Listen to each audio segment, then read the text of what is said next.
Allez donner de la confiture au cochon, habitué à la friture ils diront non. Le ventre et la tête bande de porcs pathétiques, porter un survêt vous rendra pathétique. Leur nectar est au BKFC, McDo, Rémi face aux lassitudes de voir cette culture de la malbouffe prendre de l'amplitude. Ils ne jurent que par les marques bas, leur grand-père jurait sur les dieux.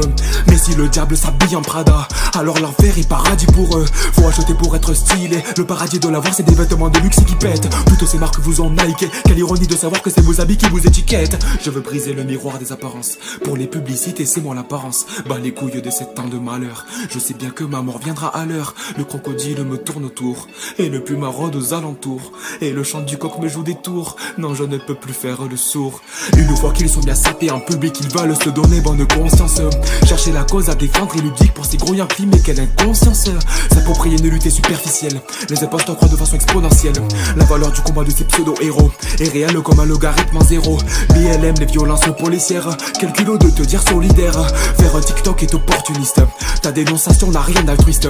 Si tu veux t'en faire des vues, tu peux toujours vendre ton cul. C'est à la mode d'être une pute, mais je t'en prie touche pas aux luttes que les concernés défendent. T'es un concerné de cendres, brûlant ta crédibilité pour plus de visibilité. Pitié, arrêtez de faire les chiens, de fourrer le nez dans tous les recoins. Vous n'êtes pas qualifié, donc vous êtes qualifié d'imposteurs trop effrontés que l'on se doit d'affronter. Ouais.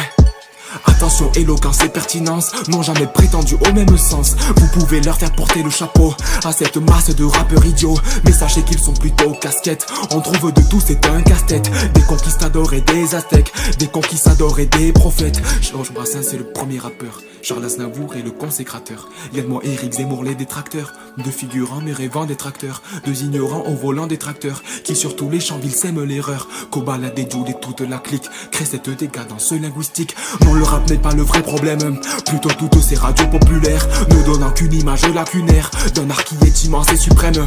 Bien qu'aujourd'hui les rappeurs techniques poétisent et redonnent la trique à la langue de Molière, alors qu'elle était molle hier. Trop de pigeons n'écoutent que du rap, grossier, facile et bâclé mais qui claque. Bref, ces conneries dont les Yankees s'enivrent ne sont que des freins à leur force de vivre. Nous avons tout le temps de gâcher notre vie, pourquoi avoir besoin sitôt d'être asservi? Car vivre à travers le regard des autres n'est qu'un piège dans lequel trop se vautre. Être conditionné par l'image, c'est déjà être dans un mirage. Alors que nous sommes tous des humains, nous sommes tous égaux face au destin. Je voudrais que l'égalité ne soit pas que l'égalité, qu'elle devienne inhérente à chacun, chaque amérante. Oui, je suis né comme une miss, et oui, j'ai la foi d'Aramis. Non mais qui descend de Clovis? Ne dit-on pas tel père tel fils?